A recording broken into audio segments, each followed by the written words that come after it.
Telugu Desam party మళ్ళీ తెలంగాణలో active కాబోతుందా? 10 ఏళ్ల కాలంలో తెరమరుగైపోయిన పార్టీ మళ్ళీ పట్టు కోసం ప్రయత్నాలు చేస్తోందా? తెలంగాణ గడ్డపై ఎప్పటినుంచో సైకిల్ పార్టీ ఫోకస్ పెట్టబోతుంది. అధినేత ఆలోచనలు ఏ విధంగా ఉన్నాయి? పొలిట్ బ్యూరో మీటింగ్ లో దీనిపై ఏం చర్చ జరిగింది?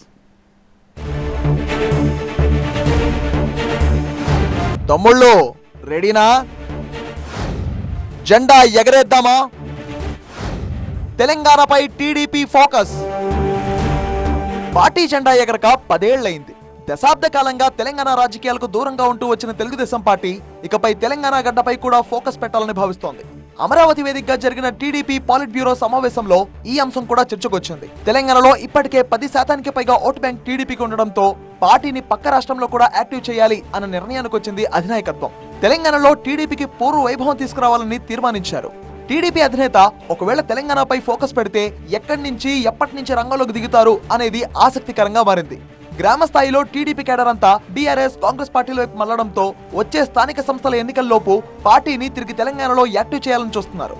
ఇతర పార్టీల్లో చేరిన వాళ్లంతా తిరిగి సొంత గూటికి వస్తే గ్రామ పంచాయతీ ఎన్నికల్లో అభ్యర్థులను తిరిగి బరిలో దించాలి అనే ఆలోచనలో టీడీపీ నాయకత్వం ఉందంటున్నారు. అయితే గ్రామ స్థాయిలో పార్టీ కేడర్ అంతా చీలిపోవడంతో మున్సిపల్, జడ్పీ ఎన్నికల్లో పోటీ పెడితే ఎలా ఉంటుంది అన్న ఆలోచనతో కూడా ఉన్నారట టీడీపీ బాస్. తెలంగాణలో టీడీపీ బలోపేతానికి రాష్ట్ర అధ్యక్షుడు, కార్యవర్గం, బలమైన నేతలు అవసరం. రాష్ట్ర విభజన తర్వాత తెలంగాణ టీడీపీ అధ్యక్షుడిగా ఎల్ రమణకు బాధ్యతలు అప్పగించారు. రమణ తర్వాత బీఆర్ఎస్ లో చేరడంతో కాసాని జ్ఞానేశ్వర్ ని అధ్యక్షుడిగా చేశారు. కాసాని ఎంట్రీతో తెలంగాణలో టీడీపీ మళ్లీ పుంజుకుంటుంది అని పార్టీ అభిమానులు భావించారు. అయితే తెలంగాణలో అసెంబ్లీ ఎన్నికలకు దూరంగా ఉండాలి అన్న టీడీపీ నిర్ణయంతో 2023 అసెంబ్లీ ఎన్నికల సమయంలో కాసాని జ్ఞానేశ్వర్ కూడా బీఆర్ఎస్ లో చేరారు. దాంతో నరసింహులకు బాధ్యతలు అప్పగించారు. ప్రస్తుతం ఆయన తెలంగాణ టీడీపీ తాత్కాలిక అధ్యక్షుడిగా కొనసాగుతున్నారు. జాతీయ పార్టీగా దేశంలో మరింత ఎక్స్పోజ్ కావాలంటే తెలంగాణలోనూ టీడీపీ కీలక పాత్ర పోషించాల్సిందే అని పార్టీ నేతల్లో చర్చ జరుగుతోంది. తెలంగాణలో బీఆర్ఎస్ బలహీనపడటం, మరోవైపు తమ మిత్రపక్షమైన బీజేపీ బలపడుతుండటంతో రీ ఎంట్రీకి ఇదే పెర్ఫెక్ట్ టైం అన్న ఆలోచనతో ఉందట టీడీపీ నాయకత్వం. పార్టీకి పూర్వ వైభవం కోసం మొదటి నుంచి ఉన్న కార్యకర్తలను కాపాడుకోవడంతో పాటు గ్రామ స్థాయిలో పసుపు జెండా మోసే వారికి ప్రాధాన్యం ఇవ్వాలని చూస్తున్నారు టీడీపీ అధినేత చంద్రబాబు. అవసరమైతే కొందరికి ఏపీలో నామినేటెడ్ పోస్టులు ఇచ్చి వారి ద్వారా తెలంగాణలో టీడీపీని బలోపేతం చేయాలనుకుంటున్నారు.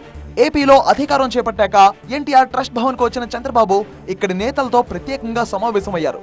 పార్టీ అధ్యక్షుడి నియామకం, సభ్యత్వ నమోదుపై చర్చించారు. పాలిట్ బ్యూరో సమావేశంలో కూడా తెలంగాణ పార్టీ బలోపేతానికి మొగ్గు చూపడంతో త్వరలోనే దీనికి సంబంధించిన యాక్షన్ ప్లాన్ రెడీ చేయబోతున్నారు. సో మొత్తానికి దశాబ్ద కాలంగా తెలంగాణలో స్తబ్దుగా ఉన్న టీడీపీ త్వరలోనే మళ్లీ యాక్టివ్ అయ్యేలా ఉంది.